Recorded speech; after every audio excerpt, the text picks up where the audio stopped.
Did you know there's all kinds of log sheets inside of Race Studio 3? Come along and I'll show them to you. When we're in Race Studio 3, we have a ton of different options that we can show. The ones that we're used to, time distance plots, scatter plots, histograms, all those sorts of things. But we also get to use log sheets. And inside the log sheets, we get to see a bunch of information. And when we jump into those log sheets, we get to see that they have a lot of information in there for us. As we start looking, we have general information, the run, the comments, vehicle information. We can then scroll through the different weather conditions. What's nice when we're inside those weather conditions is that it will automatically populate from the AIM server and give us that information. We can pull that in up to 1 year from the date of the event, and it will be locked into the data as long as we have it. We can enter information about the engine, from restrictors to spark plugs to gaps to jetting.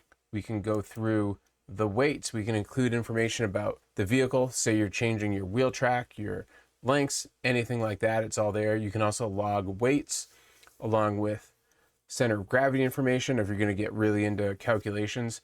A really nice one for different people is front and rear wing positions if you have adjustable wings. We can go into fuel, including starting fuel mass or volume, and then we can put that for finish items as well. And then finally, we have gearing options. If you have a car where you can adjust the gearing a lot, you can put all these items in. It makes it a really powerful way to keep this information with your data instead of having it in a notebook and having to try to find it somewhere else.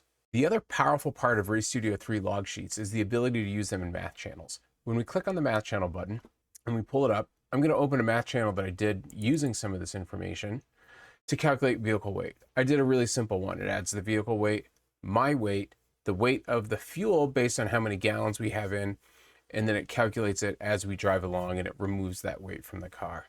To grab those log sheet items, we can either use the search bar or we can scroll down towards the bottom where we find them in all their various forms.